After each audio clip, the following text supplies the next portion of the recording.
And we in the gym every day. Like we going 2-a-days, we really getting it on. And one morning we leave the gym, it's like 7:30. We pull back up this crib and my phone ring, it's my agent. All right, cool. I pick the phone up. Lance like, yo, what you got going? I'm like, shit, man, me and my brother just left the gym. Like, what's going on? He like, yo, pack your bags, kid. We going to San Antonio. Looked at my brother, and we both just boo-hoo started crying. Boo-hoo crying. Like, yo, we made it. We in the car, boo-hoo crying. As you should. I do the same thing. That moment was dope as for me, bro, because it was like that. And that moment, it went from like, what the is about to be next? Like, what's happening next? To whoo. Because, you know, your whole life, it's like I said, there is no plan B, bro. Yeah. Like, there is no plan B. People ask me all the time why I walk around like with my chest poked out. How many people you know can say that they had a dream when they was 3 and they did it? Straight Shooters Podcast. What's going on, everybody? Welcome back to another episode of Straight Shooters Podcast. We just want to start by appreciating everybody for tapping into the episodes, tapping into the journey that we starting. We appreciate all the love, all the support, and everybody who just interacts with the pod. You know, we just want to keep going and having a strong year and just continue to push and give out great content to the world. So with that being said, we just going to go ahead and get right into it. We got a great guest today. He is a universal, in my opinion, because he's global. He's a legend, but of course, hometown hero. He is a Georgia legend, a guy that I actually was able to come up and watch, you know what I'm saying, play. And I also played AAU with the same organization. Shout out Noah Parker, Georgia Stars. Yeah. Shout out them Stars. Shout out them Stars. You know, this is a guy who also has a pedigree of basketball in his family lineage. And so I'm sure the competitive nature is crazy within the bloodline. But you know, with that being said, he is a Jordan Brand Classic All-American. There's not too many of them out there. There's only a handful. Y'all know what it is. He is a guy who played with some of the greatest. He's played alongside of Tim Duncan. He's played alongside of Tony Parker. He's played alongside of, shout out, a great shooter, Danny Green, played with my bro, Jay Lloyd. He's been around Tyreek Evans, Joe Jackson, Jelon Kendrick, and more. You know, with that being said, y'all, we just want to go ahead and say this guy is somebody who gives back to the community and he gives back to the game, I believe, in the right way from watching him from afar. I just had to give him his flowers on that. He's a class act guy, a high humility guy, and a high integrity guy. And so without further ado, Wesley Witherspoon, baby. My dog, man. Yes, sir. I appreciate you having me, man. Appreciate you for joining me, man. Appreciate you for joining me, man. So for the people who don't know you and know your journey, go ahead and give them a rundown of what you come from, what you built from, and where you're at in the season of life now. Yeah, we old now, man. We had a conversation the other day just talking about how old we are now. But, you know, grew up in Atlanta, born Gwinnett County, the NAWF, 2 fingers and a thumb, been that my whole entire life. You know, I played high school ball at Berkmar. Shout out Berkmar. You know, Berkmar was the original state champion in Gwinnett County. So did 4 years at Berkmar, left there, played 4 years at Memphis. You know, had a hell of a career at Memphis, did the NBA, did overseas, did the D-League. Like, you know, pretty much every step of the way in terms of basketball, you know, we've been making it happen. So, you know, I transitioned from that into coaching. That's what you're doing now, right? Yeah, 7-8 years ago now. So, yeah, so me and my brother just got back at Berkmar. He's the head coach? Yeah. Will, right? Yep. So my oldest brother's the head coach. You know, we just trying to build that rapport back, man. Try to get that level of excellency back at Berkmar. You know, because again, it was at one point in time, it was a household name. Right. So, you know, when it comes to high school sports, you don't talk high school basketball in Georgia without mentioning Berkmar. So that's what we're trying to keep our name relevant.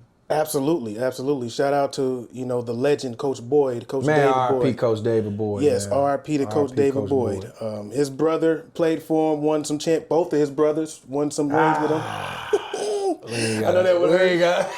We ain't got to talk about that. We ain't got to talk about that. And I was fortunate enough to win under Boyd, so I actually was able to, really soak in what you did, what your brothers did, and just that winning culture. It's just when you deal with guys like Boyd, those coaches that are always coaching at such a high level, you just get accustomed to that level of excellence. Like they push you so hard, and sometimes it's like, damn, bro, like today too, like you on that today too, and they just demand, they want to be great, right? And so inside those lines, it seems like they own you, right? But they want greatness, right? Right. That's you hit it on the head, man. I mean, every day Coach Boyd wanted nothing less than 110. Yeah, and he wasn't gonna settle. So that's the thing. I feel like it separates the generations when it comes to how we were brought up versus how the kids now are brought up. And the times are changing. You gotta adjust for sure. You do. And one thing I look back and see it, it's like he demanded that every day, and some days I wouldn't take it the way I should have. Yeah. So that separated people too. Because but you go back and you look now, like I tell people all the time, they ask me, how was it playing for Coach Cal? And I say the same thing. I learned the one thing that stuck out to me most playing for Cal was mental toughness. Because it was days where it's like, man, fuck this shit, bro. Like I ain't, man, dude coming here with all this loud cursing and shit, like I'm straight, bro. And then you look at, and when the game comes, you just, it's, y'all balling, you kicking everybody, and you like, this is why. Right. Like it's because he doesn't allow us to have days off. There Right. is no such thing, bro. Our shoot-arounds. Anybody that played for Coach Cal will tell you, your shoot-arounds, bro. Right. Shoot-arounds are way harder than practices. Because it's the day of. Like, it's 9 a.m., we got a game at 5:30, 6 o'clock, and we in the gym at 9. We busting each other ass. Like, we really going at it. And if you're not, he's gonna get that out of you. Right. Like he's gonna push that button to get it out of you. Right. Yeah, that's something that a lot of these coaches, the great coaches, have. I mean, Pitino. You also got a buddy at Kansas. Self. A handful of them, of course, Roy Williams. They just understand repetition and what it means to continue to be consistent. Repetition is everything. So we can start back in high school, and then we could work our way through Memphis and then to the pros. And we could, in between, I'll ask you a couple questions that, revolve around with how you think. I'm with you. So start freshman year for me, and then we can kind of just blaze through, just sketch through high school. Yeah. Well, let's start at freshman year. Man, freshman year, I was so weak, bro. I ain't gonna lie. Bald head. My daddy was cutting my hair in the kitchen. You feel me? He was tearing it up. What? Oh man, murder one. Them folks had to murder one. That last haircut you get when you on death row, even all around, well, nothing going on. Come on, bro. But yeah, 9th grade. See, I ain't play varsity my 9th grade year. I played JV. Okay. So JV, I killed JV. Probably averaged like 19 on JV. As you should. And at the end of the JV season, because the season's shorter, JV season's shorter.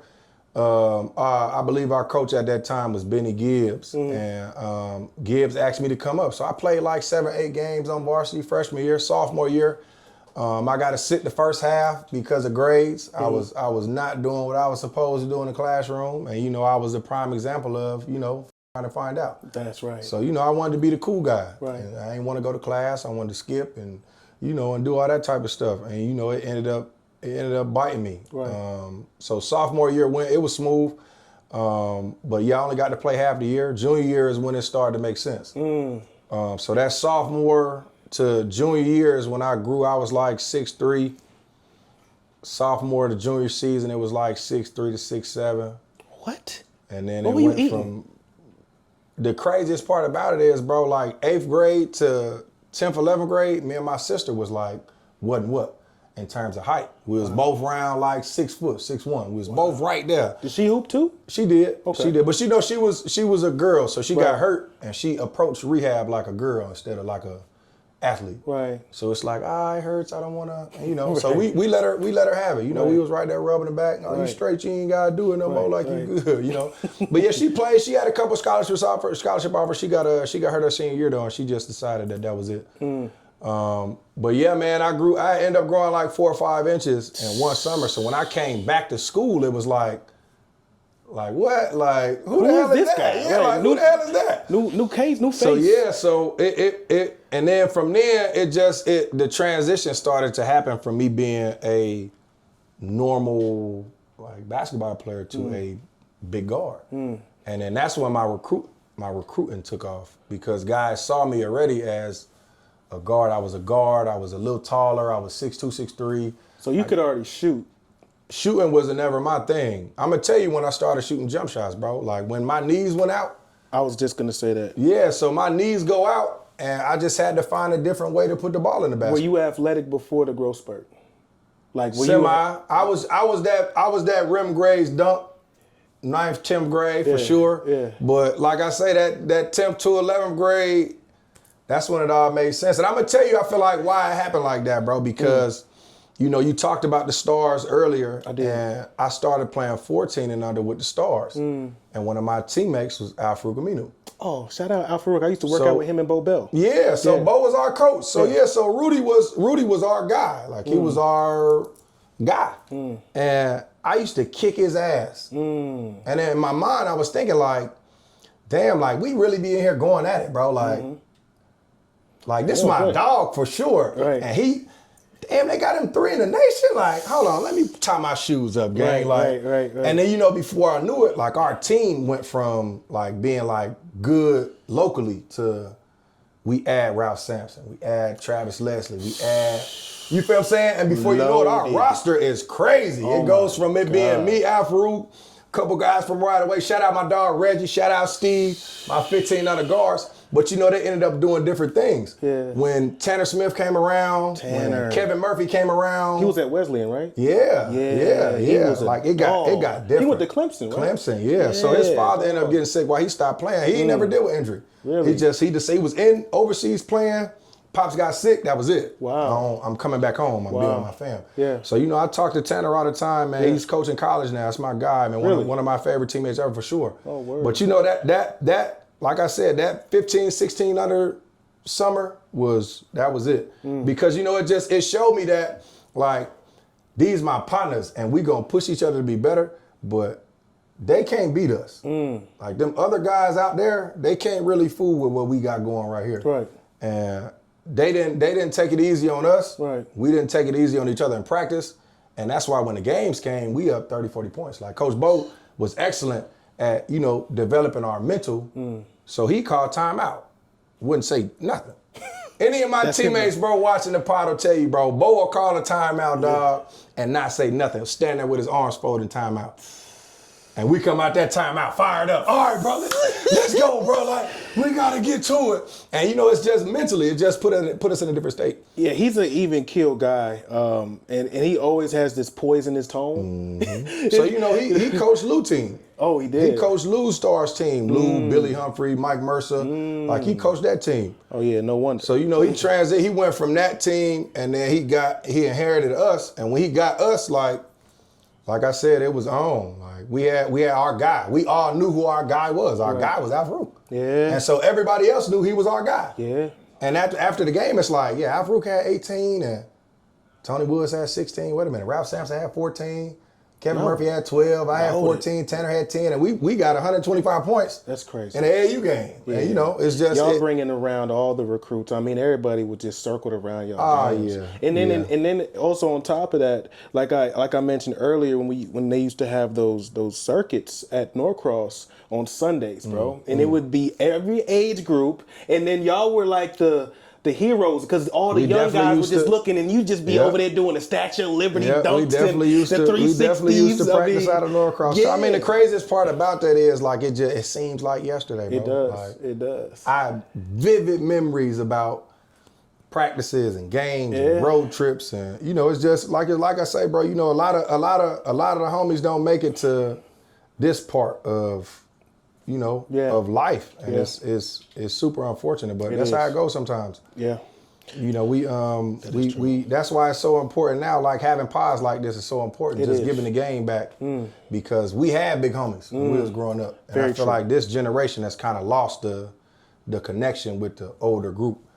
So, you know, I think it's really important. It's really vital for us to because that's the gap. The gap, everybody talks about it. It's like, man, it just seems so off now. Like it doesn't even seem, and I feel like that's why. Because when we came up, like we had big homies, we had older guys that went through the trenches, what we went through, what we were going through, and they kind of, they led the path for us. Like, so we ain't have to just go through the snow. Right. Like we had tracks to follow. And now these guys want to do it their own way, which is cool.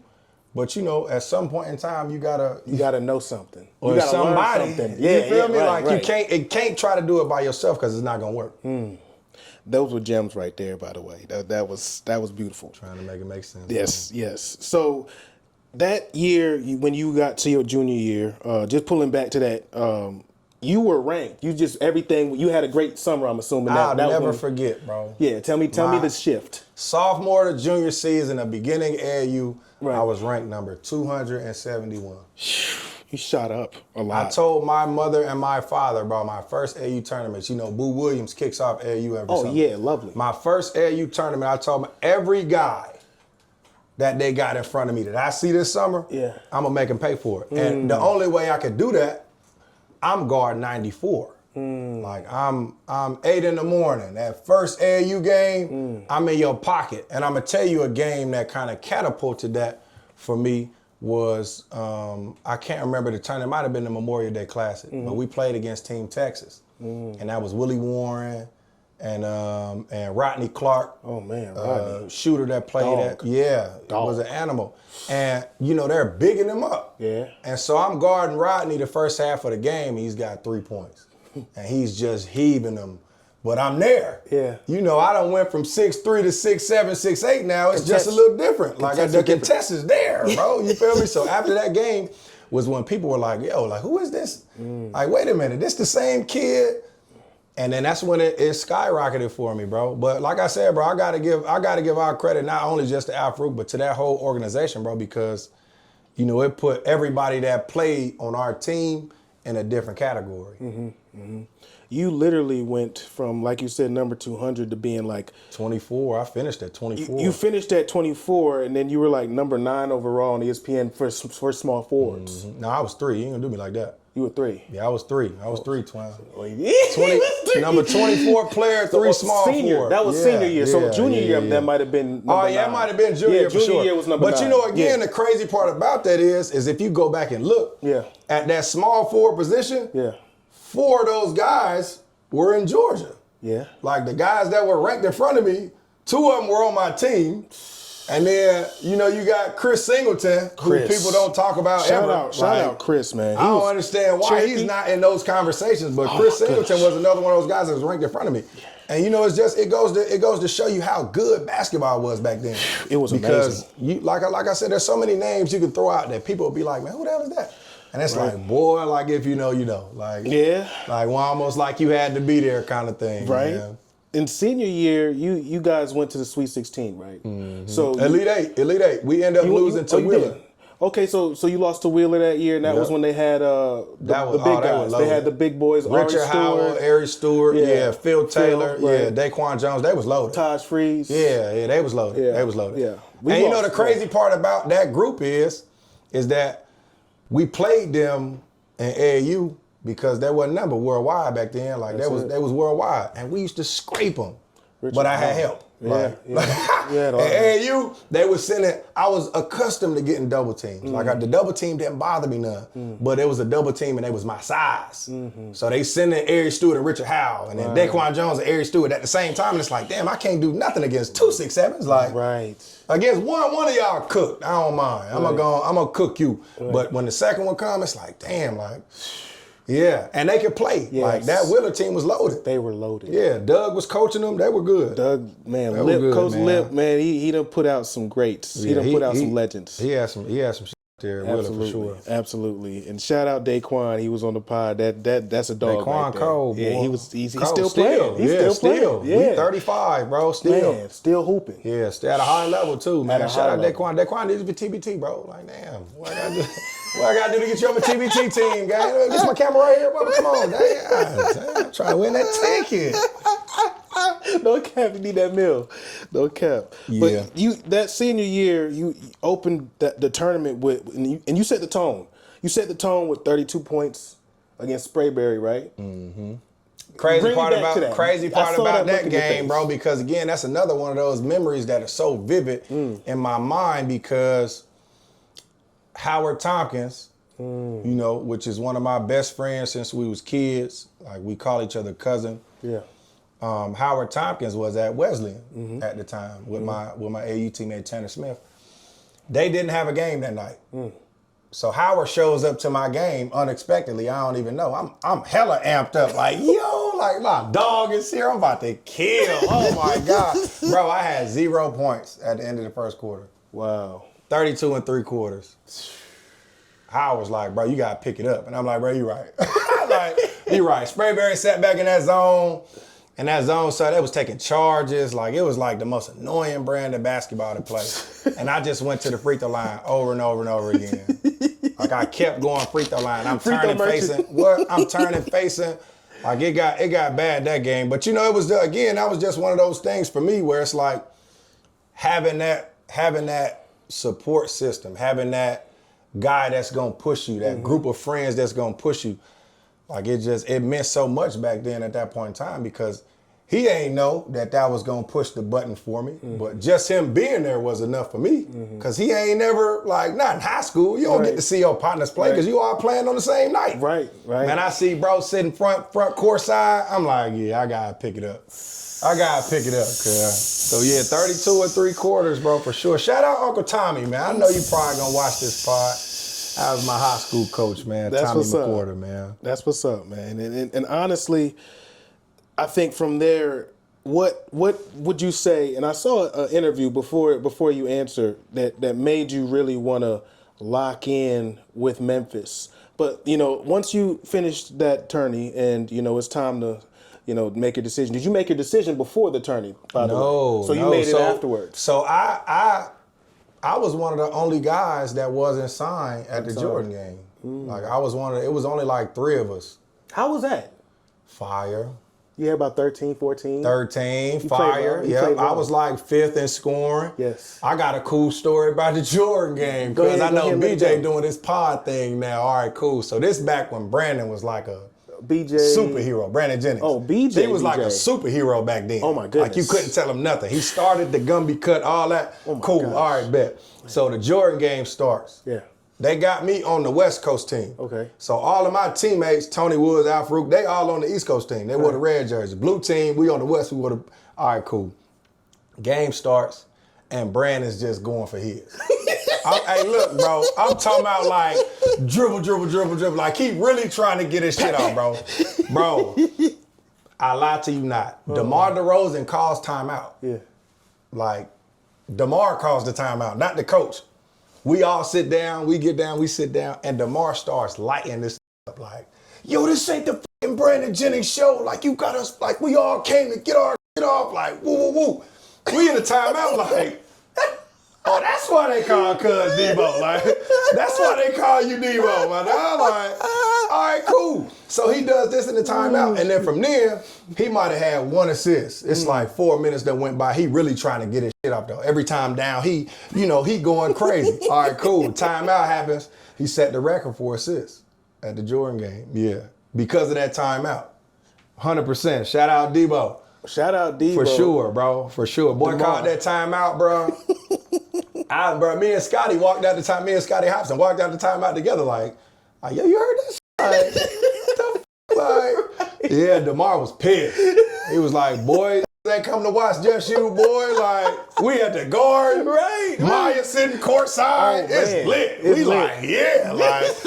Debo boy said timeout. We get to the timeout like, damn, bro, like, what? He like, this ain't the fucking Brandon Jennings show, bro. We like, oh. it's lit in here, bro. Like, but yeah, I was one of the only guys that was up there. It might have been like 4 of us, bro, that I was unsigned, bro. I actually think Drew played in that game, bro. Drew Gordon, man. Oh, Drew Gordon. R.I.P. my Yeah, man. R.I.P. Drew. Aaron Gordon's big brother, Right. man. I think he played in that Jordan game with me. That Jordan game was fun though, man. That Jordan game was fun. It was fun as hell. That was my first like experience in high school. Like that was like my first like rock star like experience. Because you know, being at Berkmar is cool. Like I got my partners with me. Of course, I'm like a thing to them. But you know, I ain't. You know, I'm the guy at the high school. Like it ain't nothing crazy. But when I got to New York and was going to Children's Hospital and doing this and this event and that, it went to 106 in Park, and like people was like, yo, like, and it's like, damn, like, you know, man, they're bringing a superhero, cuz, like, not on no funny shit, like, yo, like, I ain't never experienced nothing like this, gang, not up close. I got to see it from afar because, you know, Lou went to school in Gwinnett, so I got to see how, like, a superhero got treated, gang, like, they was treating bro like a superhero. They was asking for autographs, pictures. It was crazy. Yeah, that's an experience. And again, you came up in an era of basketball where a lot of these guys that people talk about now, it's like they're GOATs, bro. Like the era now is not the same. Like you said, it's just different eras. Yeah, you know what I want people to do too, when it comes to that, bro, is they gotta let these young guys have it, man. Like the older guys did it. I watched a video. A guy tried to gaslight George Gervin into like downplaying the talent in the younger generation. Like, yo, how many points you would have averaged now? And he like, it don't matter, bro. I'm 70, man. Like, let that. I did it. Like, I did it. That's why I tell people all the time, like, yo, like, y'all was too early and woo woo woo. And I'm like, yeah, when it comes to the NIL, I be thinking about that sometimes. But nah, because you go back and it's like we paved, like we was a part of the wave that started these guys getting paid now. Like we had to go through that for these guys to, you feel what I'm saying, reap the benefits of it. Just imagine if you were able to get NILs back when you was playing at Al Farouk and all those guys. Just imagine Brandon Jennings could have got an NIL. He did. He really did. No, he didn't. He did. Yeah, he didn't even go. That boy wouldn't go like 1.8 or something out of high school. That's crazy. True. Yeah, that is true. Like, that's crazy. He go overseas, first one to ever do it. Yeah, facts. High school to overseas. Facts. Again, bro, you know, it's just like the pioneering things when it comes to the leveling up of this generation here. Like, yeah, we gotta, flowers are cool. Like, that's cool enough for those older guys, but you gotta get out the way. It ain't got nothing to do with you no more, bro. Like, you can't be stuck in your ways. And this is what I tell people now. Like, you watch some of these older coaches kind of start to migrate out of coaching. Yeah. And it's because the old way don't really work with these young guys. That's true. And you have to be able to adjust. And adapt, yeah. You have to, or you gonna drown. Yeah. Like, and that's why, no offense to none of those older coaches, I just feel like that's why, you know, they get online and they start bashing the NIL and they bashing this and they bash because they gave the power to the player. They did.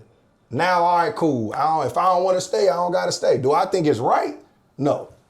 They did it wrong. The transfer portal thing. Yeah, like it's wrong, but you know, they trial and error. This is just the trial and error phase. So once they figure it out, I think they're gonna integrate.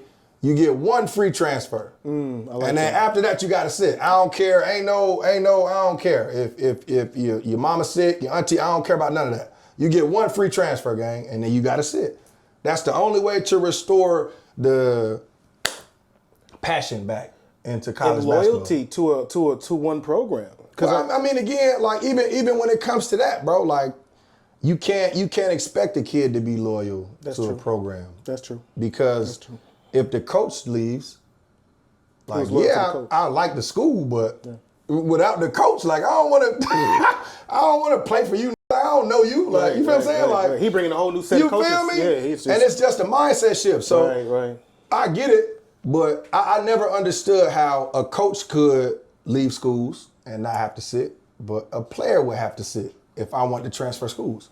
Like, just make that make sense to me, how I would go from being the go-to guy at a school. My coach leaves, but I gotta stay. I can't leave. How does that work? Make that make sense to me. Very true. Very So, true. you know, I feel like the game is changing, the game is shifting, the mindsets are shifting. I love it. Like, I love watching it from afar. I love the fact that people get to meet me now, and I'm not Wesley the basketball player no more. Yeah. Like, you know, because that cloud is heavy. It is. And, you know, people just, they approach you a certain way.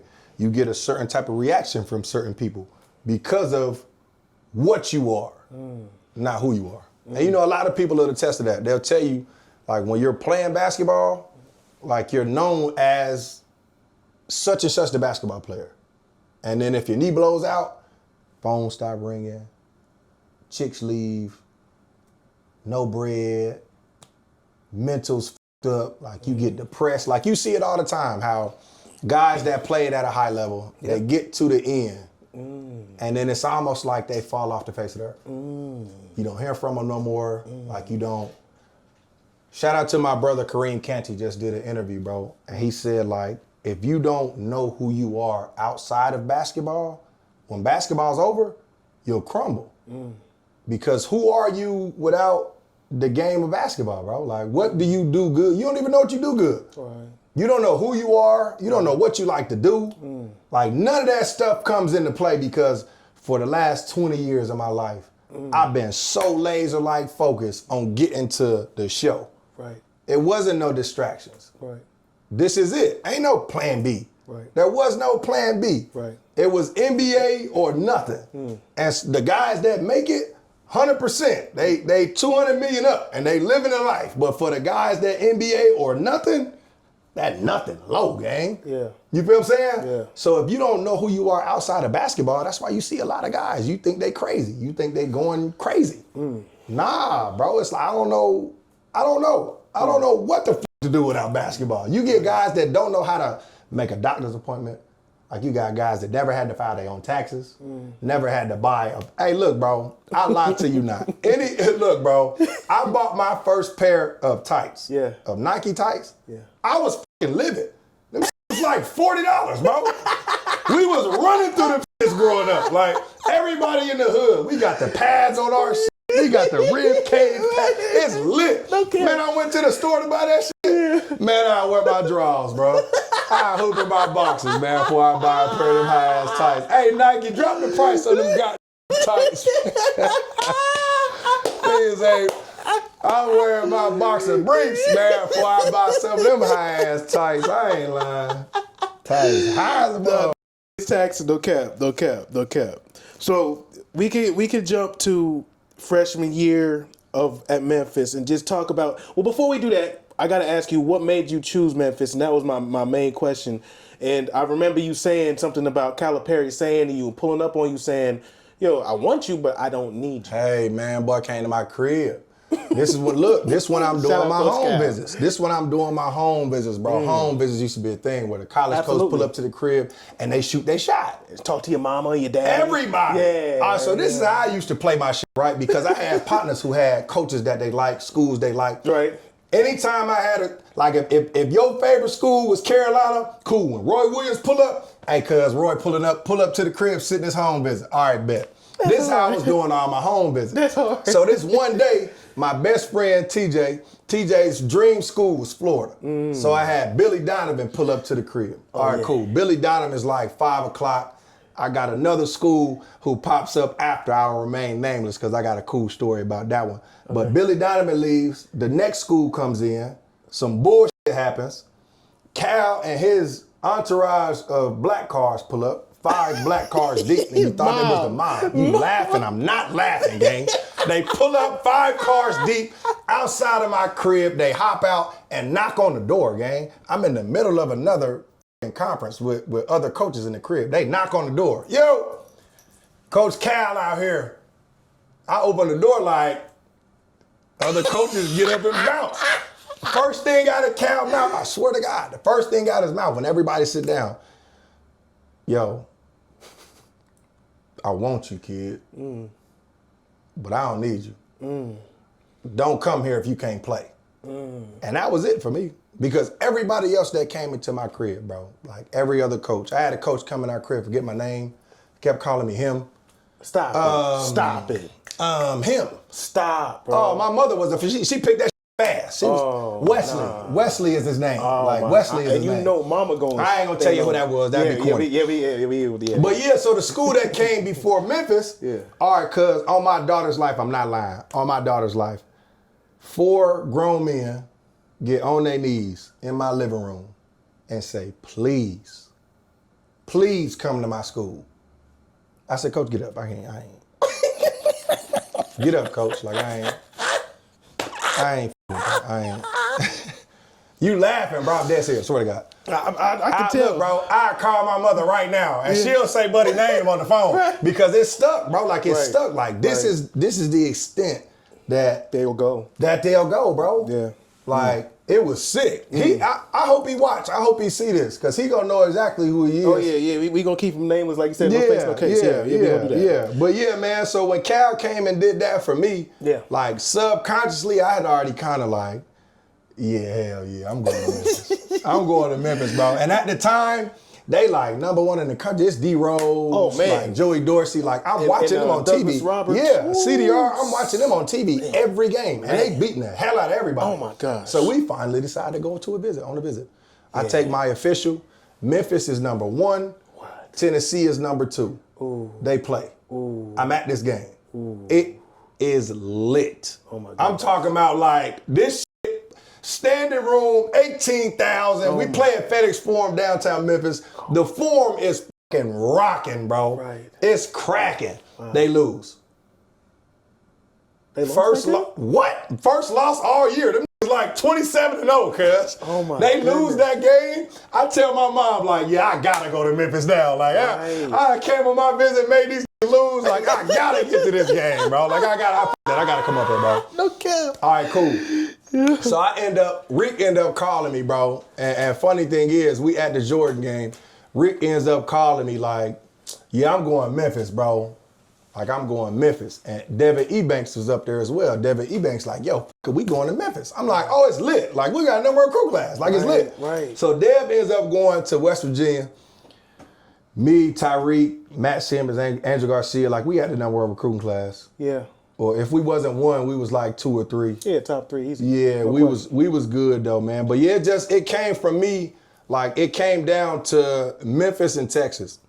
2 reasons why I didn't choose Texas, because that should have been where I would have went. 1, they offered my best friend a football scholarship. That's tough. That was gonna offer him a football scholarship full ride. Cool. He ain't talked to me for some months because he ain't never tell me this till we got older. But he stopped talking to me for a little while because I chose Memphis. All right, bet. Right. So I don't go there because 1, it's not drivable from Atlanta. Like Austin's like 14-hour drive, gang. Like I can't go wrong. I can't just hop in the whip and get down the road. All right, cool. 2, TJ Ford got 11 retired at Texas. And that's your number. That's my number. So 18-year-old kid, I can't wear my number and 4. Like, yeah, beat it. Shout out Rick Barnes though, because Rick Barnes was the coach at Texas then. Right. And that was he was just one of the most down-to-earth guys, somebody I could talk to, like right off the plane. Yeah. As soon as I got off the plane, it didn't feel like I was on a visit, like because he just made it seem like he was my uncle or some shit. Like I had knew him already or something. Like it was, the conversation was flowing. Like my mother was, she loved it. Like that was the perfect spot for me. 100%. More than Memphis now that you see it? Hell yeah. Hell yeah. Like, bro, it's night and day. Right. Memphis is first 48 and That's facts. Texas is the Golden Girls. Right. Like it's like not even the same, you feel what I'm saying? Right. So, you know, Memphis was the like I tell people all the time, it's like living like on the wire or something. Because you see what you see on TV, like up close. Right. Every day. Like every day you'll see something different up there. It's like a third world country, gang. Like literally, like it's like the trenches, bro. Yeah, for sure. And then campus separates the city. Right. So if you go too far to the right, first 48. If you go too far to the left, you'll see a $10 million home. Like it's just, you know, it's like they put campus right there as the divider. Right. But the city of love, they show you so much love, gang. Like they make you feel so at home. Like when you're involved with what you're supposed to be doing, Like, you ain't worried about all the other stuff. Right. Like, I love the city of Memphis to death, like, because they helped mold me into a man. You know, I hate the fact that the coaching change and all that shit happened, but I got so much love for the city of Memphis, like, second home for sure. That's love. That's love. So let's go into freshman year and you know, transitioning from your senior year into your freshman year. What was your mentality? And Coach Cal was still there at that time, Hell right? yeah. I'm gonna tell you, bro, my first time playing pickup with the guys. The guys the year At from the year Memphis. before. Hey man, I called my mom like, shit, no. Like, You talking about with D Rose though? no, Pooh was gone. Oh, Pooh was gone. So Pooh was gone, all the other guys were still there. Joey, CDR, Yeah. like Andre Allen, all those other guys were still there. Right. And we used to play pickup, and the bump was crazy. I can only picture it. Man, and I used to be at the end of them shit like, damn. Like, man, I tell people all the time, people be thinking I'm lying. One game, when Cal moved me to point, like I started playing point guard, like Cal moved me to point, and one of my big homies at the time was Antonio Anderson. And Tone had just came off. He was like Conference Defensive Player of the Year. I saw that, yeah. But it was a f***ing unit. 6'5", chiseled up like to the nines, You ain't like get by me. a unit, cuz. And he put me on the other team. And Cal stopped practice and started keeping my turnovers on the scoreboard. On purpose. On purpose. And he let Tone just rough me up, push me. I would fall on the ground. I'm skint up. My lip all busted up. And I was getting pissed, bro. Right. I was getting so fucking mad. And one time, Tone threw me to the ground. I threw the ball at him. Good shit, bro. That's what he said? Yeah. But he knew I wasn't gonna do nothing. Yeah. Like, he knew I wouldn't have tried him. Yeah. I'm telling you, gang, like at that point in time, hey, bro was like an action figure, cuz. Like, you see, the muscles used to pop out his shirt. Like, man. All right, so I threw the ball at him, cuz the next possession, he tried to rough me up. I get by and I dunked the out there. Screaming and shit. And Cal was like, that's what I'm talking about, kid. He been wanting that. That's what I'm talking about. Yeah. And that, for me, that was like my welcome to the game. Right. Like my initiation practice. Right. Because I was ready to quit. Like, I was ready to f this shit, bro. And it happened so fast because he was trying Tyreek at point at the same time. Right. And I had already knew all this shit because I'm a basketball player. Right. So I'm already watching. I know where everybody's supposed to be, where everybody's supposed to do. Like, so I'm trying to walk Tyreek through this shit. And Cal hears me like whispering, no, do it like this, like this, like this. And that's when he stopped it. Start keeping my, and it's like Tone already knew. Like, when he stopped the practice, Tone knew, all right, I gotta f this nigga up. Right. I gotta beat him. Like, I gotta get it out of him, cuz. Right. And that day I'm like, Ma, like, nah, like, come get me, gang. Like, just from everything. My first weight training. Yeah. Shout out to our strength coach at Memphis, Richard Hogan's, ex-NFL player. We used to call him Big Goon. So Goon used to, like, his workouts were like uberly intense. Like 1, 2, good. I mean, like, really like, oh, you heard, all right, cool.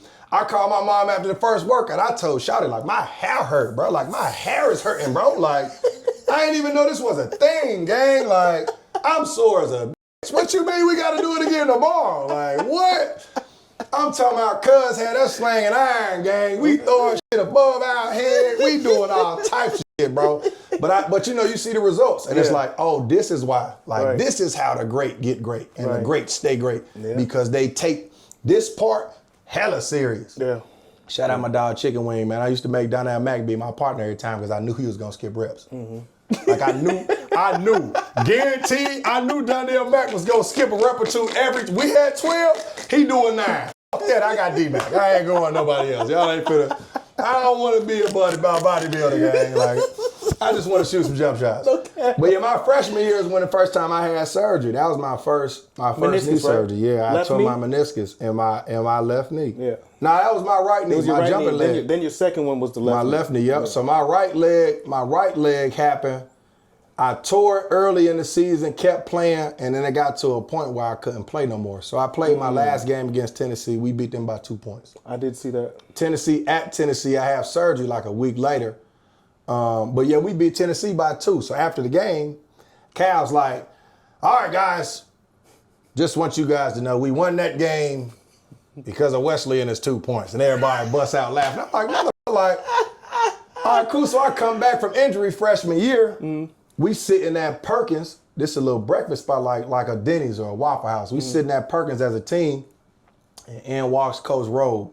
Coach Robe got a plaque in his hand. The plaque says 6th Man of the Year with my name on it. And I'm like, how the f did I win 6th Man of the Year? I've been out 8 weeks. Like, I ain't even really played. Right. And so that just let me know that I might not be seeing what's happening, but everybody else do. Right. Like, everybody else see me getting them little 8 points, 4 assists, 5 boards. Like, they seeing that shit. I'm thinking, like, because my name ain't on all the draft boards and shit, like, I'm seeing Tyreek. They saying he top this, top that. I'm like, bro, like. How was it playing with Tyreek? You got to explain to me. How was it playing with Tyreek Evans? So, you know, again, when I go back to those mythical creatures back when we was growing up, like, he was one of those guys.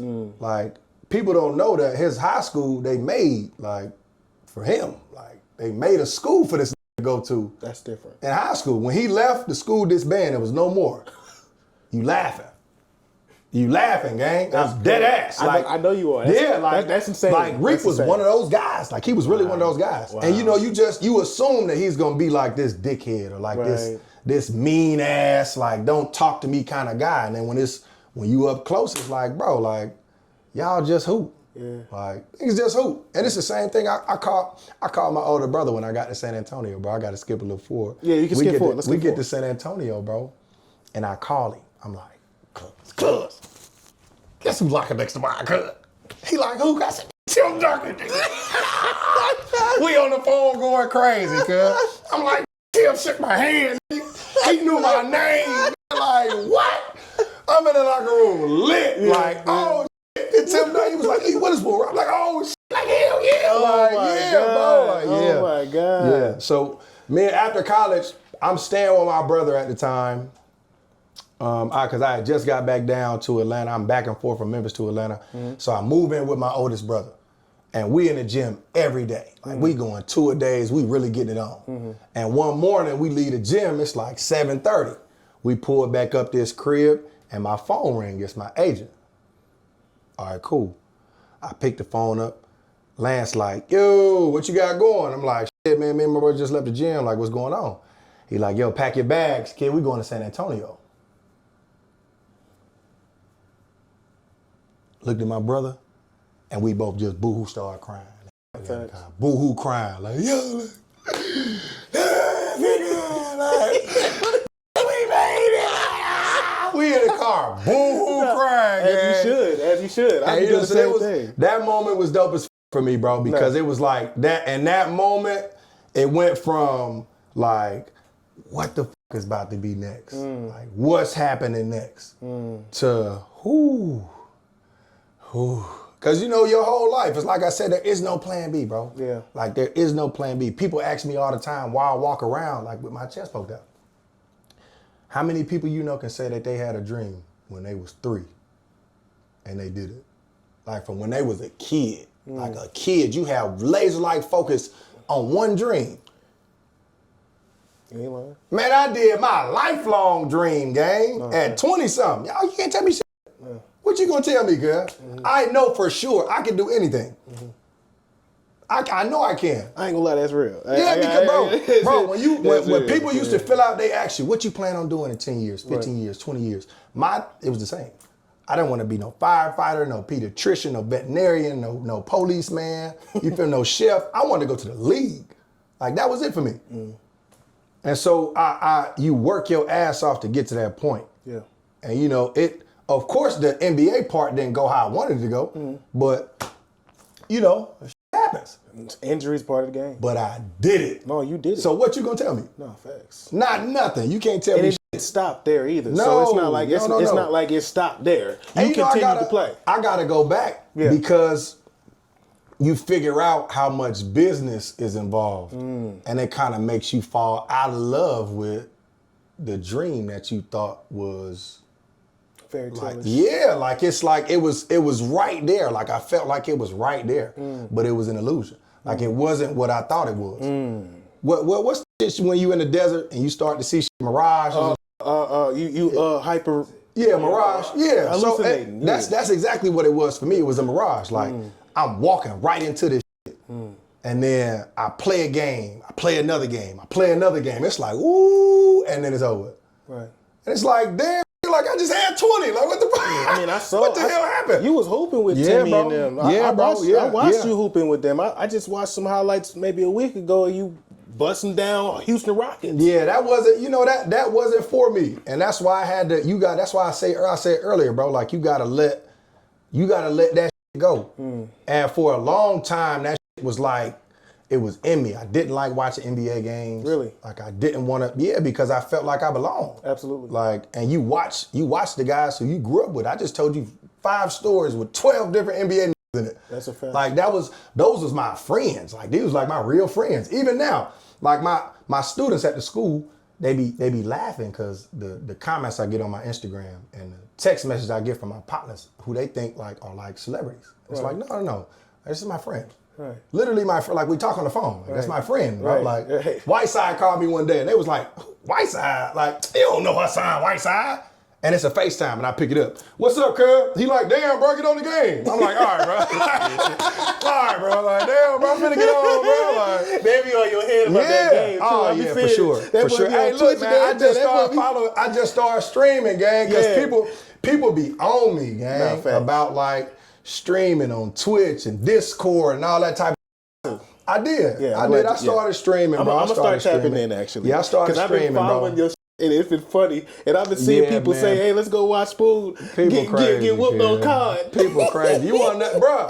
That was a high school kid. Who put that on Instagram? That was a high school kid. I'm playing the game. He tap in the chat, going crazy at the bottom. He like, yo, I'm finna share your shit. I'm like, bet. Like, yeah, run me up, gang. Like, yeah. I go on Instagram and look. He like, yeah, man, y'all come watch this old get whooped. I'm like, damn, bro. Like, I thought we was partners. Like, what the hell? You know, it's just, again, like the kids don't know me as the basketball player. Right. They never met me as a basketball player. Right. And you know, the love that I get from them is super genuine. It lets me know that we doing the right shit. Yeah. Like it lets me know that we going about shit the right way. You got to tell me, and we only going back for this one player, because you just mentioned Tariq. Joe Jackson, White Station legend, Memphis legend. Joe Jackson, how was it playing, 3 years with him, right? 2. 2. He got there your sophomore year, junior year. Junior year. Yeah. Right. King of Memphis, bro. That's what they call him. Like people don't understand, people don't realize like the impact that he had on the city of Memphis back then. It was unheard of. Like He only about 5'8", 5'9". something like he's a little guy. He's a little guy. But he get up, got though. the heart of a, you feel what I'm saying? Like he was one of those guys. But he's a product of his environment. He's from Orange Mound, gang. Like he's from the trenches. Yeah. So he plays like it. No, you not gonna punk me. No, you not gonna steal my ball. I'm gonna lock that shit up. Like, and he had that mentality. But it's not just him. Like everybody that comes up from the city of Memphis, they got that same type of that grit, like that. Like it's just in them. And like I said, when I got to Memphis, or when Joe and them got to Memphis my junior year, that recruiting class was 7 Memphis kids. Right. Tarek Black, Chris Crawford, Joe Jackson, Trey Draper. Like all those guys are from the city of Memphis. right. Like, they are Memphis like legends. And that was under the new coach, Passner? That was Passner. Yeah, I played 3 years for Passner. Yeah, how was it playing for him? You know, we, you know, all right, I signed to play for Cal. Okay. Yeah, I signed to play for Cal. It was cool. Passner, you know, shout out to Passner, man. I heard he just got a job at UNLV, man. Okay. Shout out Passner. That's smooth. Yeah. Smooth. I understand that. Yeah. I mean, you signed up for one thing, another thing happened. That's just what it Yeah, is. It's business. It's You know, business. we ain't got to, you know. Yeah. We gonna lead Good that luck to Passner, man. Right. And all of his future endeavors, man. No cap. Yeah, Respectfully. nah. Respectfully. No, for sure. For sure. I ain't, For you sure. know. No, for sure. That's what it was. So let's talk about after, you know, San Antonio Spurs. Just talk about that window before you decided to make your decision to say, you know what, I'm G League and then overseas. Just tell me your thought process. So this is how during that went. Yeah, I'm gonna tell you how it goes. Yeah, so during training camp with the Spurs, I'm playing like really, really, really good basketball. Like I'm first in the gym, I'm last to leave. Like I got people calling, texting me saying they're hearing about all this good shit I'm doing. Like I'm so out of character in San Antonio, gang. Like I ain't trying to fuck this one off. Like I ain't doing nothing. I ain't no clubs. Ain't none of that going on, gang.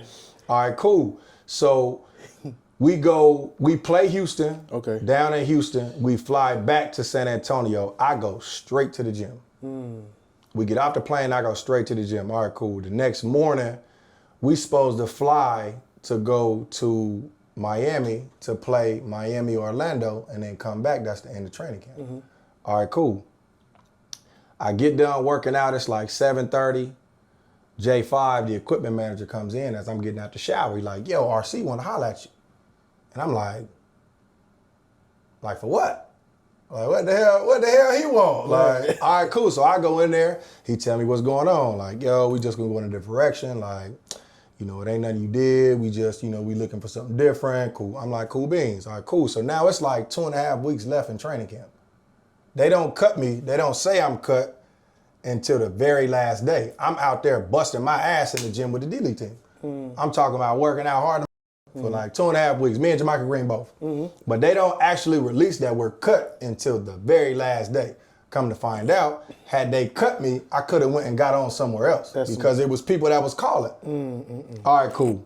That happens. I get down to Austin in the D-League. That's San Antonio's D-League team. I get down to Austin, and my mindset down there is, I'm better than these niggas. Like, I don't want to be down here. Right. Like, I just had a dub against the start for the Rockets. Like, what I want to be down here? All right, cool. So I'm down there like 2 weeks. Manu gets hurt. Steven Jackson gets hurt. Like Kawhi has like some calf issues going on, so he not playing.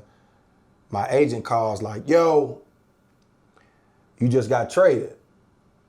And I'm like, in the D-League? Like what? Like, I get traded in the D-League? All right, cool. So I get traded to Rio Grande Valley, Houston's D-League team. Houston doesn't play rookies. Interesting. James Anderson, I think his name was, James Anderson is down in McAllen. They San Antonio calls him, instead of calling me, calls him up, he gets called up, I go down to McAllen, and that was the start of the greatest D-League team, in my opinion, ever formed. Who was on that roster? Oh my God. So in D-League, you in and out. Right. Like most niggas ain't staying the whole year. Right. All right, cool. So during my tenure down there, me, Whiteside, Malik Wayne, Scott Machado, Andrew Gowlock, Vernon Macklin, Royce White. Shooter. Hey, bro. Shoot that. Tyler Honeycutt. Hey, Honeycutt, light-skinned brother. RP UCLA. Honeycutt. Yes, RP Honeycutt. Yeah. Oh, man. With the police. Oh, man. But yeah, so we, bro, you go to the game and they'll be like, all right, if the team scores 85 points, like everybody gets a hot dog. Like, all right, bro. End of our games, our shit was like 138. If the team get to 138, everybody get tacos. And we was busting that shit down every game. That's crazy. Every single game, That's bro. crazy. Like we was really busting that down. Like that was some of Glenn Rice was on that team. Kyle Fogg was on that team. I'm sitting there thinking Torrey Murray was on that team. Like we were so good, bro. Wow. Like we were so good. Wow. But yeah, the D-League was cool, man. It was just me. My mindset was I was on something different, bro. You were done with it. Yeah, I was sick of NBA basketball because it wasn't about hoop. Like, and for me, it put me in a different headspace. And it shouldn't have been my mindset, but hindsight is always 20/20. Like going back, I would have just stayed locked in on what the main thing was, which was, you feel what I'm saying? Right. But I allowed that to trick me off my spot. And from then on, I was just over it. Like I stopped working out. I didn't train no more. Like that was it. In 2013, that was my last time working out. Really? Yeah, I never trained like one-on-one, never trained again. So it had you in the mental space. But let me ask you a question. What did you soak up from guys like Tim Duncan, Manu, Kawhi, Tony? Professionalism, bro. Yeah, like, how was that? Them niggas didn't play the radio. When it came to X, Y, and Z, you watch, you get to the gym, and Tim will have one rebounder with him, and he was gonna shoot corner jump shots, elbow jump shots for hours. And then you watch Tim and you watch TP and TP doing the same dribble routine every day.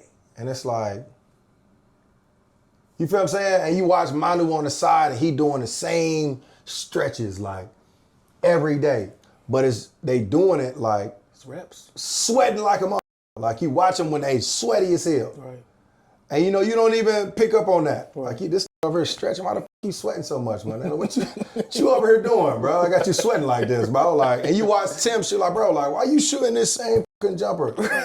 Like, you feel what I'm saying? Like, what are you doing, bro? It's cash though. Yeah, and you wonder why he don't miss that shit. Like, I just watched this shoot 1,700 of the same shot. Right. Like, he's not moving, he's not taking no dribbles. Right. Like, he's catching and shooting the same exact shot. And he just bam, bam, bam, bam, bam. And he watched shoot 30, 40 in a row before he missed. And when he missed, he'll go to the other side and do the same shit. Ha, ha, ha, ha, ha. And then you watching the game, he's shooting that same boring ass shot.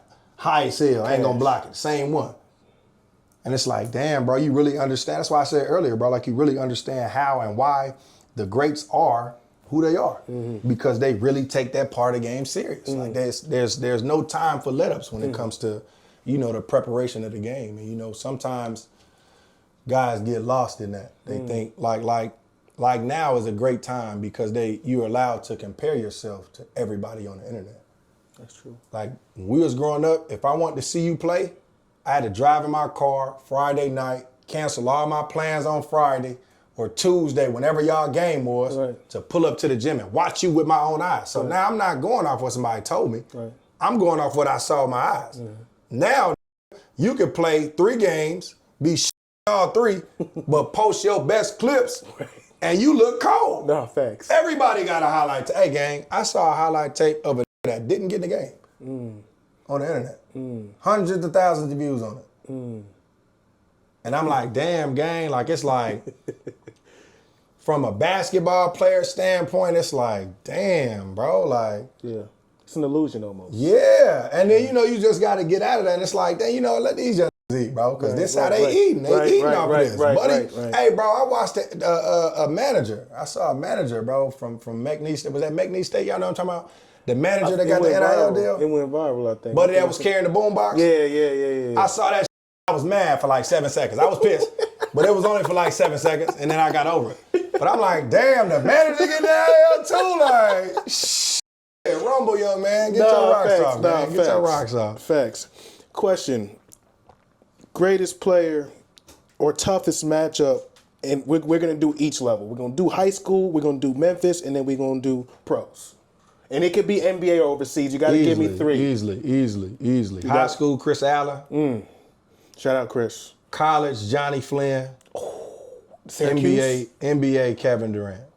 Ooh. Yeah, my favorite player ever, though, to ever touch a basketball is Mike Bibby. To ever touch a basketball? It's my favorite player ever. Really? And I'm going to tell you why I fell in love with him. I'm growing up, and on TV is this little white boy with some foams on his feet. Cold. That was it. From that day, I'm like, man, who in the like? And then it just so happened that he got on that Sacramento team. That Sacramento team was like, they was like my Lakers. Yeah, I'm like a Lakers Chris guy. Webber and them. Oh yeah, like them was my guys. Like you couldn't tell me shit about them. They were cold. Yeah, Doug they just never Christie. won. Yeah, Bobby Jackson. Yeah, them was my real that was my guys. Yeah. Like.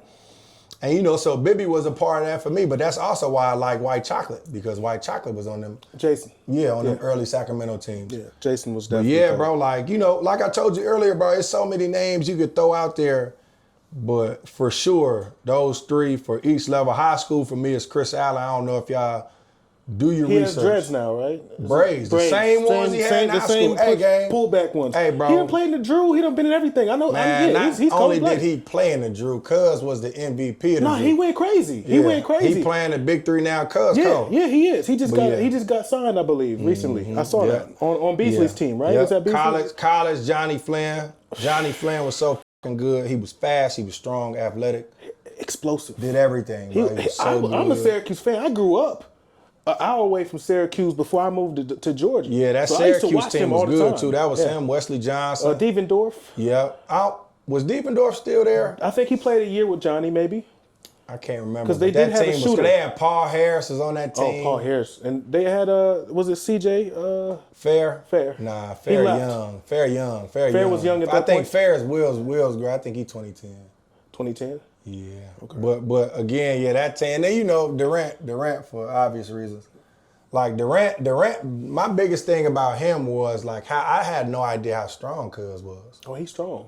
As hell. Like, and you don't realize it until you try to guard that shit. Damn, bro. Like, hold on, you look 100 pounds on TV, boy. Like, Unc strong as hell, boy. I'm talking about, and he can shoot from anywhere. Like, he's 7 foot. He can take the bumps. Yeah, buddy good. And this was back when he was still moving. Right. OKC Thunder just. Yeah, like he done slowed down a shit ton. Now he's still cold as hell. Yeah. But you know, of course, it's just Father Time is undefeated. Like, you know, you start to see it now with Bron. Like, Bron's starting to have them nagging injuries now. Yeah. And for the first time in his career, it's just because he's been doing this For years. You feel me? 2 decades. Like, he's 40-something now, bro. Like, you can't expect him to be league MVP no more. Like, you can't. Right. So I've got a few questions, and it's a word or phrase game I play when it's getting close to the end. Since we've been jumping around, which I love. I love that. You probably my most unique episode to date right now. I love it. I be trying to stay on You got me track, on my toes, man. and no.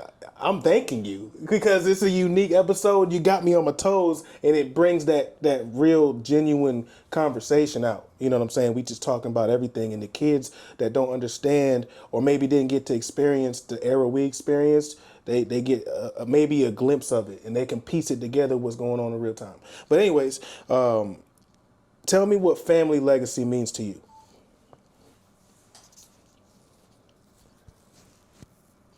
Like, what people are going to remember about what me and my family did is like, it's uberly important because, you know, I'm going to break it down. I hope I don't go too deep. No, you good. But like when you're younger, you don't really understand or grasp the concept of death until you get older and you start to lose people. Like, I got so many of my partners that didn't make it to 35. Like, what do I remember them by? How do when I think about my partners that ain't here, like, what am I thinking about? That's what that family legacy means to me. Like, when you think about the name Witherspoon, like, what do you think about? And you think about basketball greatness. Facts. And I'm okay with that. Yeah, I'm okay with that. You know, That's because real. there's it could have went, you feel what I'm saying? different directions, I right? got partners that was in the trenches with me that just decided to go left. Yeah. And it didn't really work out. Yeah. You feel what I'm saying? But, you know, like I said earlier, bro, like we had like all my partners, like you said now, like the internet, bro, is the downfall of so many things, man, because like you just get to compare yourself to everybody. And that's just in every aspect of life. You compare your career, your relationship, your finances, your follower count. Like you always in constant comparison with somebody that you don't even know. That's a fact. That don't even give a damn About what you got going on. you feel what I'm saying? but like you see it all the time. People be like, yo, happy birthday, Mariah Carey. Right. And then it's your cousin's birthday, you don't post your cousin. You feel what I'm saying? But you tagging Mariah Carey like a motherfucker, like, you feel what I'm saying? Like, happy birthday to my dog, and this little baby in the picture, like, baby ain't about you, bro. Like, come on, bro, your partner had a t-shirt last 7 years and you didn't post this. You see what I'm saying? Like, Facts. people just, it's different now, man. It's different. I want, if I could give one little back to, it's just keep your business out of everybody's business because that's the only way to keep going how you want it to go. Because you get that outside influence on the inside, quickest way to deteriorate anything, bro. That's a fact. I agree. That's a big one right there. Hell yeah. That was a bar. So on top of you saying that, Jim, what would you say to young players who want to do and accomplish the things that you've accomplished or just aspire to be a pro? Everybody's gonna say something, whether you like it or not, whether you do good or you do bad, somebody's gonna have something to say anyway. So, you know, you gotta get to a mental space where you can say, all right, like, So, Right. like if I scored 20, it's gonna be somebody that said, man, you could have had 30. If I had 7, it's gonna be like, man, you should have had 30. Y'all win, it's gonna be like, man, y'all only won because, you feel what I'm saying? Yeah, facts. Like, I'm gonna have something to say anyway. Right. So, you know, you gotta get to a point where mentally you can really cancel the noise, bro. Like, really, really cancel the noise because that outside noise will really tear you up from the inside out. That's a bar too. I hope y'all young ones was listening to that one. Yeah, That's a man. bar. Yeah, man. I got one more, bro. I got one more. And I'm done, bro. I promise this it. Go ahead. Keep Hey, going. bro, I'm on the phone. I'm talking to this kid and his parents. And parents just gets to going on a rant about this and that and this and that. And Shouty said, you can never say the right thing to the wrong person.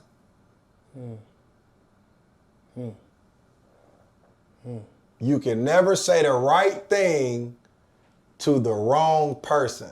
And it resonated so well with me, bro, because a lot of times you get caught up trying to drill the message home to the recipient and they not gonna receive it because they not supposed to get that message, gang. That's why it's not resonating. It's not gonna make sense because you not supposed to be in that situation.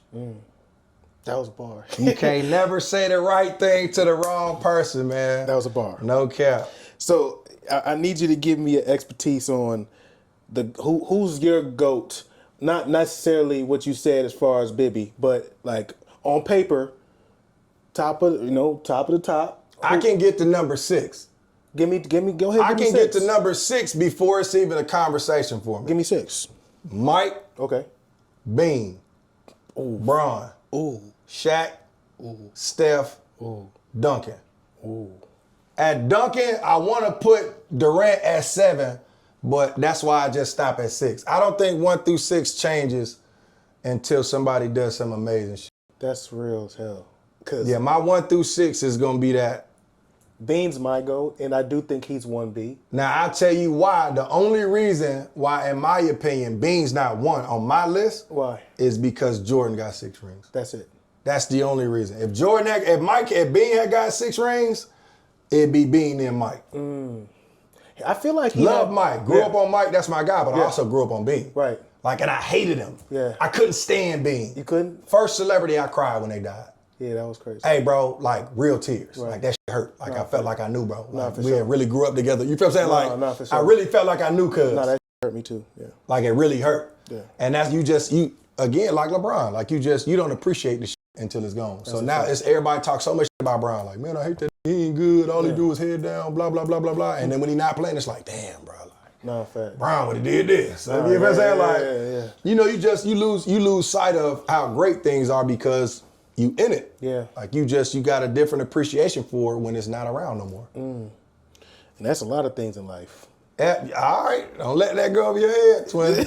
Don't let that one go over your head. You lose appreciation for things because you take them for granted. Yes. Like you take Bron, we took Bean for granted, 100%. Like nobody thought, like in my eyes, you just envision, like some guys just supposed to live forever, gang. Like I felt like Bean was supposed to be like Bill Russell and them, sitting courtside, you know, shooting middle fingers. Like, you feel what I'm saying? Like that's supposed to be Bean in 20, 30 years. Yeah. And you know, it's super unfortunate it didn't go out, you know, it didn't go like that for Bean. Man. But for sure though, Bean is 1B only because he only has 5 rings. Yes, I agree. I like that list. That might have been the best list I've heard in a little minute. Because my first 3 align with your first 3. Yep. NBA champion this year, your prediction on who's going to win the NBA championship? I've been wrong every damn series, bro. I ain't gonna lie. Well, who you I think's gonna said win it Boston was gonna win because injuries I happen. felt like they were the best team. Okay. Boston doesn't win. I just shifted to whoever comes out the West 4-2 in the finals. Whoever it is. It could have been Denver. It could have been OKC. Yeah, OKC or Minnesota. Like whoever comes out the West now, because I don't like Indiana or the Knicks. I'm with you, and they don't play enough defense. They don't get enough stops, consecutive stops. See, in my eyes, I'm gonna tell you why I don't think the Knicks have a chance at winning, because their guy is a ball dominant guard. He dribbles it for 17 seconds, just like Jeff Teague said the other day. He's just, you know, you go look at the history of teams that have won championships. Right. It's never been because of your small guard, Right. you know, Even if he's a dog, because dribble. And, you know, guys don't want to see that. Nah, facts. Steph them won, but Steph them shot a lot of jump shots. That's a fact. Like, he just want to dribble that motherfucker. Like, Buddy be dribbling shit out that motherfucker. Yeah. I'm talking about, like Screen. you said, yeah, bro. Another Like, he'll dribble it don't work. He gonna reverse spin, come back again, gang. Not you, go back. The other one, shit, move it, come on. And his daddy on the bench, yeah. Do it again, son, do it again. All right, bro. Like, damn, bro, pass the ball. Like, yeah, I'm sick of Brunson, man. I ain't gonna lie. I got a newfound respect for Halliburton. I wasn't a Halliburton fan, gang. Buddy can play. He can play. Buddy can play, bro. He can play. Buddy can really play. He can play. And I didn't like his game. It's weird. I don't know, bro. Like, it's just a lot of these young guys that got game. They different, bro. Like, they different. Like, Buddy from Philly. Buddy from Philly is good. Yeah. But I will never respect his game. Which one, Maxey? We don't gotta talk about it. Maxey? No, the rookie. Oh. Fingernails. Oh, yeah, man. We ain't got to talk about it. Yeah, we can leave him out. We can just agree to disagree on that. Buddy can play, though. He can play. Yeah. At least we call him spade. You feel what I'm saying? All I think about when I watch Buddy play is that episode of Dave Chappelle, man, when he was talking about Prince. Buddy can ball. He can ball. I mean, the ball. He can hoop, bro. Yeah, really. He might have been rookie of the year if he ain't get injured. I think he had a real shot at it. You know who he is. Yeah. He had a real shot at it. Yeah. Yeah, my nephew said he was one of his favorite players. I put that in a full nest. What? Go watch Wimbiana or something. The hell? So tighten up, man. What do you think about the free throw merchant conspiracy with Shy? What do you think about that whole dynamic of that free throw merchant label? Hey man, if you get fouled, you want your free throws. Thanks. If it's not a foul, don't be mad at him. Be mad at the referee for calling that shit. That's why I said earlier, when people be asking why I don't go play pickup basketball no more. Because I don't want to argue 30 minutes about a foul call every time somebody call foul. Right. You feel what I'm saying? Right. Like, be mad at the referee and leave it alone. Right. Like, if I watched the video, they said he's not even in like the top 30 in free throw attempts or some shit. Yeah. Like, over the past like 10 years. He's not, bro. Like, and Harden shot way more free throws than Jordan and Shea Kobe did. Come on, bro. Yeah. I love it. It's a part of the game. You can't guard me. That's how I make you pay for not being able to guard me. Is get to the free throw line. Stop fouling me. That's a fact. I like that answer a lot. The Angel Reese slander on missing all the missing attempts. How do you feel about the Angel Reese airspace with how she's kind of approached the start of her season and how she's been performing and what you see off the court prior, in the off season? Give me something on how you feel. I need to know. I don't mind Angel Reese, man. Basketball wise, I think that they helped pioneer like a totally different genre of women's basketball. Yes. So you can't do nothing but respect what she's done for women's basketball. Absolutely. On the flip side of that, I don't appreciate how they try to villainize her. And then on the other side, they try to, superhero Caitlin Clark. True. Like, Caitlin's way better than Angel Reese in basketball, for sure. All right. But they try to make everything that Angel does, like, hella bad. Right.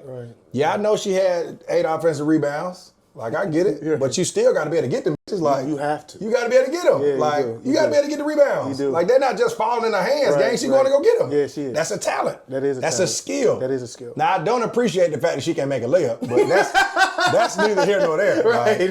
We can work on that. Like, that could be fixed. But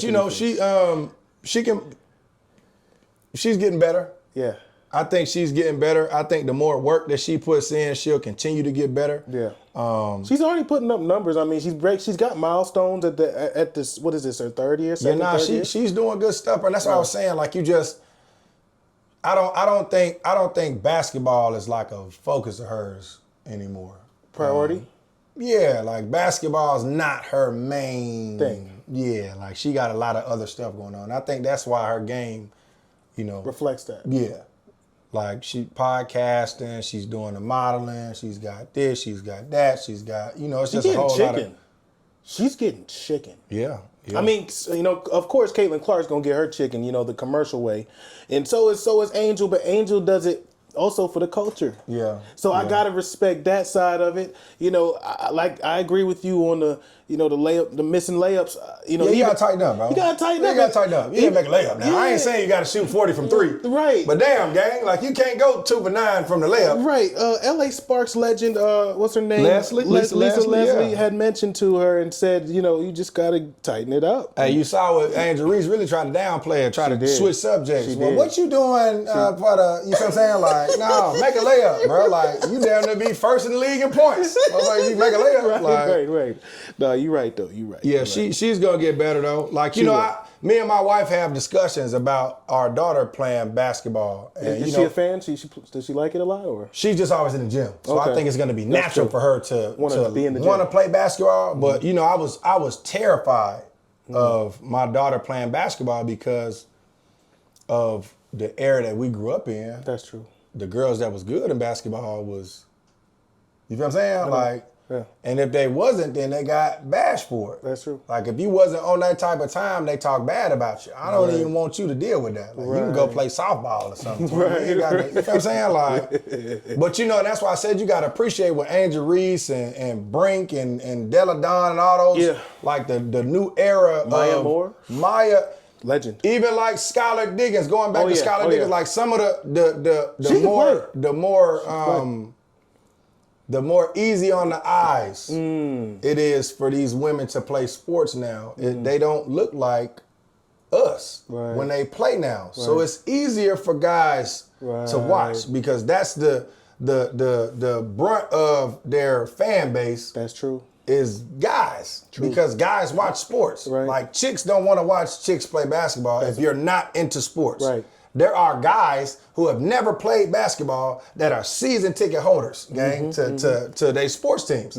So I think having more attractive players, That's true. or at least having women that are more feminine when they play, Yeah. it makes it easier for the fan base to stay engaged. That's true. Because I don't want to watch the less athletic women. I agree. You feel what I'm saying? If they not, you feel what I'm saying? Yeah. Like now you got some chicks that look like some and they can play a little bit. Yeah. It's like, hold on, gang. Like, what we watching that playoff game, man, bro? Like, you feel what I'm saying? Like, hold on, bro. Sparks playing, bro. Hold on, bro. You feel what I'm saying? Like, you know, it's just the times are changing, bro. You just got to be appreciative, bro. Absolutely. So I've got 2 more things for you, and then we can wrap it, pause. But fatherhood. That was crazy. That was crazy. I know, bro. I know. I'm sorry. Kids watch? Pause it. Dame Dash. Pause. Good. Well, I want to touch on just briefly before I ask these questions. The TBT. You got a chance of playing it before you start coaching. I wanted to shout out to NAWF because I know you an advocate. You know, tell me how that experience has been for you, both as a player and a coach, and then we can get into the ending part. So you know, for me, TBT, for me as a player, it was a big thing because it gave me a chance to play with my college teammates again. Right. Like, you know, like I try to tell these kids now that you gotta enjoy the time because if you don't, then you'll regret it. If you don't enjoy the moment, then years later you'll regret it. Like, damn, I wish I should have just. Right. You feel what I'm saying? So for TBT, for me, it was a chance for me to play with guys that were older than me who I only played pickup with, and guys that was younger than me who I just missed because I was gone. You feel what I'm saying? Yeah. So the concept of TBT is dope as It is, I love in my opinion, Yeah, I because love it keeps everybody actively engaged and it gives you something to play for in the end. So it's not bullshit basketball. Absolutely. And then, you know, the Eli Manning is another great thing that I feel like is gonna be distributed into a lot of other leagues worldwide. But TBT is dope. And then shifting from being a player to a coach, I'm gonna tell you how that happened. So legacies last a lifetime, right? Shout out to my guy Shay. Shay started an alumni tournament in Gwinnett County for all the Gwinnett County teams. And I think I saw it. It's an annual one. yeah. I saw that. So Yeah. all the old guys, Yeah. their first year was packed out. went crazy. Marty was out there. My boy Marty, shout out Marty. Goes crazy, and then TBT called Win and reached out to bro. Really? Yeah, so when they reached out, he was like, oh, that's easy. I could for sure put a team in that. Right. And so he hit me like, yo, what you think about? And I was like, yeah, I ain't playing. Like, I coach though. Right. Like, because I was just supposed to be on staff. It was supposed to be somebody else coaching. Right. All right, cool. So we figure out, all right, so now I'm coaching now. Let's try to put together a solid roster. Guys that's really from the town. For sure. And the first year, guys bigged us. Like, man, I ain't doing that shit. Like, nah, second year come, it's like, hold on, we got beating our phone up. All right, cool. Now we win a game now, and now people like, hold on, twin, like, when the tryouts with TBT now, bro? Like, what y'all doing it again? Right. But you know, it just comes to everything, bro. Like, experience. So the coaching experience for me, coaching professional guys, is something completely different than coaching high school guys. Because in high school, some guys, they just might not know. But for me to be able to call a timeout, draw something up, and my guys execute it, it's like, that got my wheels turning. Right. Like, oh, hell yeah. So now I'm calling guys, I'm getting information. I'm going to coaches' clinics. Like, shout out my big brother, because he one of the guys that held me down too. Yeah. But you know, it's just like being on the other side of the ball, it gives you that same satisfaction as hitting the three-pointer and doing your little shimmy on, you feel what I'm saying? I call timeout and drop a ATO, and it works. Yeah. I'm dapping on the side like, told you was going. What are you talking about? I told you. What are you talking about? Back on defense. You know what I'm saying? Like, it's just, it gives you that same kind of satisfaction. You know, that type of energy transfers too. So my guys, the guys that are part of the team, they ready to run through a wall because they know I do the same. They played hard last year for you. They know I'm gonna do the same for them though, and they know I got your back. Like, it's not about, I ain't about degrading nobody. I don't want to downplay a game or none of that. But it might not be your game, bro, and you got to be okay with that. Right. That's huge. You feel what I'm saying? That's huge. Like, it might not be your game. Right. It might be the game for you where you got to big your teammate up. Right. To make your teammate play better. Right. Because that gives us another chance to win. We only got to win 5 games. To get that a mill. But we can't get to 5 if we don't get 1. Right.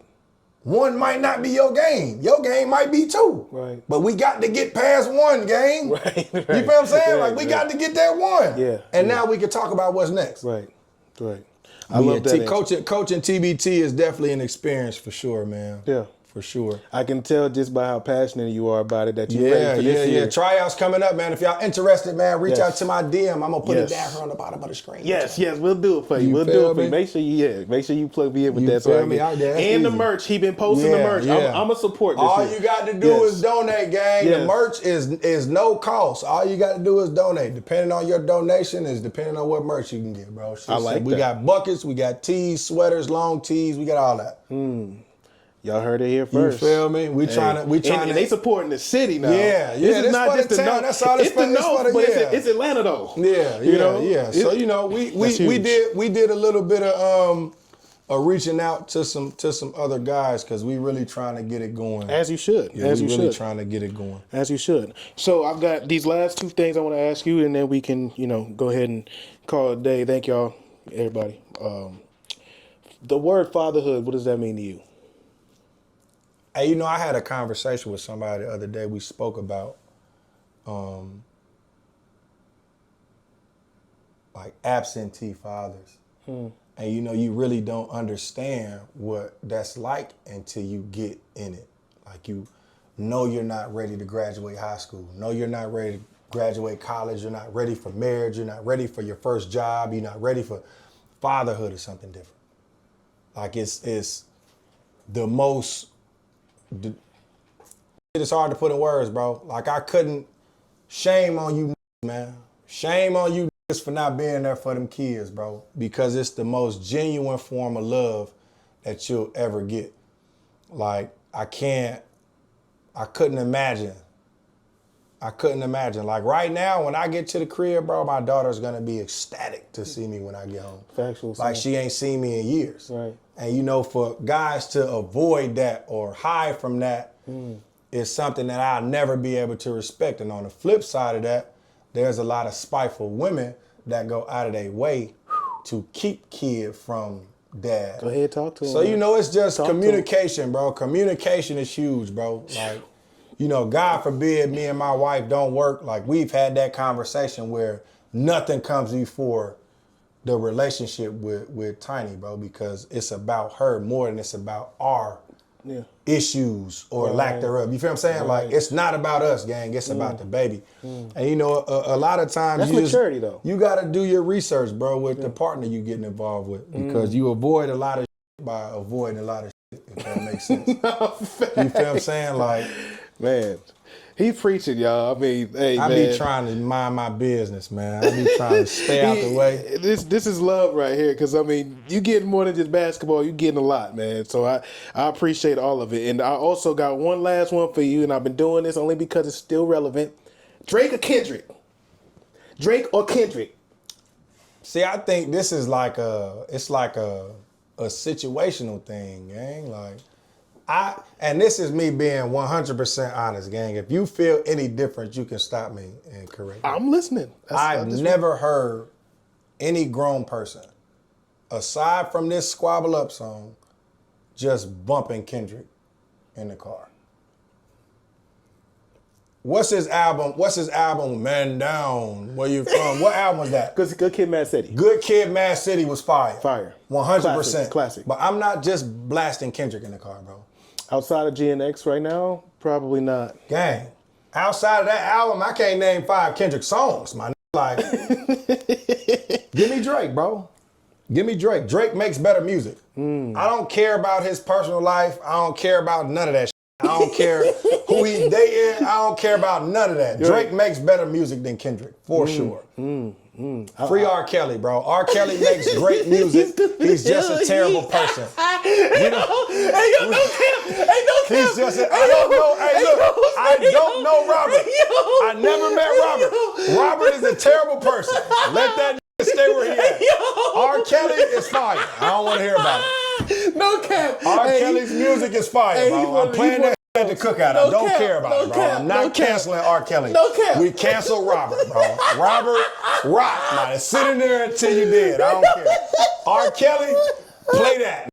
Play that 12, please. No cap. Yeah, we ain't gonna let kill kills, cuz y'all can kill Robert. Robert can sit in there for life for what he did. A terrible person, for sure.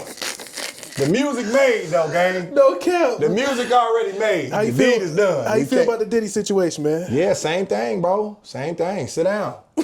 See, you deserve it. I believe whatever they say about No cap. whatever they said Diddy did, I believe it. Man, I'm watching interviews with crying. Bro. Like, it's serious. Bro, it's serious, Imagine being Cassie's husband in the courtroom. bro. She pregnant with your baby. Bro. And you hear her talking about she had, XYZ. you feel like, I was reading some of that shit like, my bitch did what? Don't cap. You did what? I'm in the courtroom No pissed. cap, bro. I want a divorce. Bro.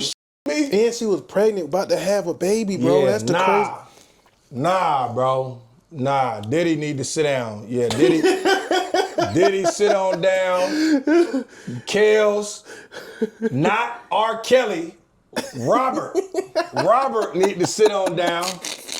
You know, If Bill Cosby did what they said he did, right. sit on down. Right. Everybody, yeah. Yeah, If you facts. did it, sit on down. If you didn't do it, I'm with you. Right, I'm with you for sure. Right. I'm glad But they yeah, got if you Thug did out. it, sit on down for sure. Facts. I'm glad they got Thug out, and you know, he's back out here doing this thing. Hey, a little bit. man. How you feel about that? Man. Them folk better stay out the way. Yeah. This what I will say though is that my mother told me you just got to pay attention to where the money goes, because a lot of times what happens with these famous black artists is they just get too comfortable thinking that they have the money that the power players have. the 1%. Like you don't got that. Yeah. You got a couple million, gang. These folks tricking off something totally different. Yeah, facts. So anytime you get in the line of that money being funny, I feel like that's when they're going to try to come get you for sure. You just go back like Bill Cosby was about to buy NBC. He was. Like Diddy had just sued that liquor company, was about to get all that bread. Right. Like, it's always a method to why they doing what they doing. They said Diddy list worse than Epstein list, man. I'm sure. They said everybody was at a Diddy party. Everybody. Everybody. Everybody denies it to this day. Yeah, I had photoshopped a picture, man, on my Hey, that's what I'm glad you. Hey, listen, I've told my wife, bro, When you posted that on your story. I got 500 DMs about that, man. Bro, you look just like one of the Man, I escorts. photoshopped it. You just heard me say that was me. I photoshopped the picture. That was I'm me. saying, but before that, you did look like him, though. Nah, a little bro. bit. I said, hold on, that's Witherspoon. Man, look, bro. So I got man. so many calls and texts and DMs about that picture, bro. I almost deleted that. But it was so funny, cuz. Internet funny as hell, dog. The internet's something else, bro. Yeah, The internet's man, something y'all else, hell, man. man. But man, I appreciate you being on the show, dog. Everything was great. You know what I'm saying? You left some gems. You gave us 1 million laughs. You know what I'm saying? I needed that more than anything, and this pod needs it. You For know sure, what I'm saying? man. Follow my Instagram, Yes. Twitch, Yes. Yes. Snapchat, TikTok, all Yes. that, man. Yes. Run my social media up, Yes, man. yes, We on the way, man. And make sure y'all support during TBT, man, because we're going to be watching. You know what I'm saying? We're going to be supporting for sure. We're gonna keep so, putting on man, for the time, and I appreciate y'all having me, man. yes, sir. Yes, sir. I appreciate you again, dog. Over and out, y'all. We appreciate it. Yes, sir. Straight shooters podcast.